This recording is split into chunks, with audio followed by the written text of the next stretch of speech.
Hi குட்டீஸ்! எல்லாரும் எப்படி இருக்கீங்க? இன்னைக்கு ஒரு சூப்பரான கதைய பார்ப்போமா? ஒரு அழகான ஒரு காடு. அதுல ஒரு சிறுத்தை ரொம்ப பசியோட அந்த காட்டுல திரிஞ்சுக்கிட்டு இருக்கு. ஏதாச்சும் ஒரு மிருகம் தன்னுடைய கண்ணுல பட்டுச்சுன்னா, அத அடிச்சு இன்னைக்கு சாப்பிட்டுடலான்னு நினைச்சு சுத்தி சுத்தி வந்துகிட்டு இருக்கு. அப்படி வரும்பொழுது அதோடைய கண்ணுல ஒரு கழுதை கண்ணுல தென்பட்டது.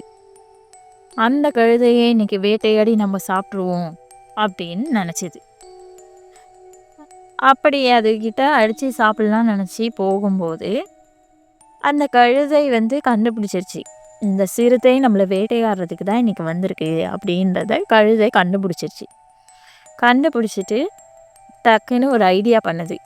இன்னைக்கு நம்ம எப்படியாச்சும் இந்த சிறுத்தைகிட்டேருந்து நம்ம தப்பிக்கணும், அதுக்கு நம்ம என்ன பண்ணலாம் அப்படின்ட்டு யோசிக்குது. யோசிக்கும் பொழுது அதுக்கு ஒரு ஞாபகம் வருது. என்னன்னா, நம்ம சிறுத்தையை விட என்னதான் பலம் கம்மியாக இருந்தாலுமே கூட அதோடைய பின்னங்கால் அது ரொம்ப வலிமையாக இருக்கும். அந்த வலிமையை பயன்படுத்தி நம்ம இன்னைக்கு எப்படியாச்சும் இந்த சிறுத்தைகிட்டேருந்து நம்ம தப்பிக்கணும் அப்படின்னு நினைக்கிது. நினச்சிட்டு கிட்டக பயத்தோடு போகுது. போயிட்டு அது சொல்லுது, நீ இன்னைக்கு எப்படினாலும் என்னை வேட்டையாடி சாப்பிட்றதுக்கு தயாராக இருக்கன்னு எனக்கு தெரிஞ்சிருச்சு. ஆனாலும் எனக்கு கடைசியாக எனக்கு ஒரு உதவி மட்டும் செஞ்சுட்டு நீ சாப்பிட்டுக்கோ அப்படின்னு கழுதை சிறுத்தையை பார்த்து கேட்குது. அதுக்கு அந்த சிறுத்தைங்க சொல்லுது, ஓ உன்னோட கடைசி ஆசையாது, என்னன்னு சொல்லு, நான் உனக்கு உதவி செய்கிறேன், அதுக்கப்புறம் உன்னை நான் கண்டிப்பாக வேட்டையாடிடுவேன் அப்படின்ட்டு சொல்லுது. சொல்லிட்டு என்ன உதவின்னு கேட்கும்போது, நான் நேற்று தான் குரங்கு ஜோசியத்தை நான் ஜோசியம் பார்த்தேன். அதுக்கு என்னுடைய ஆயுள் காலம் எவ்வளவு நாள் இருக்கும்னு நான் கேட்டேன். அதுக்கு என்னுடைய ஆயுள் காலம் 50 வருஷம் வரைக்கும் இருக்குது, ஆனால் அது உன்னுடைய வால் வரைக்கும் நீண்டு இருக்கும், அந்த வாலில் தான் உன்னுடைய ரேகை இருக்கு அப்படின்னு சொன்னார். அது உண்மையான்னு கொஞ்சம் நீ செக் பண்ணி சொல்லு அப்படின்னு சொல்லி கேட்குது.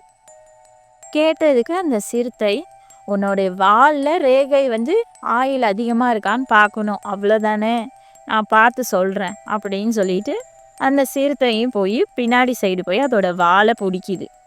பிடிச்ச உடனே கழுதை என்ன பண்ணுது, அந்த சிறுத்தையை ஓங்கி காலால் ஒரு மிதி மிதிச்சுட்டு கொஞ்சம் தூரம் தப்பிக்குது. போயிட்டு பார்க்கும்போது என்ன ஆகுதுன்னா, அந்த சிறுத்தை மயங்கி விழுந்துருச்சு.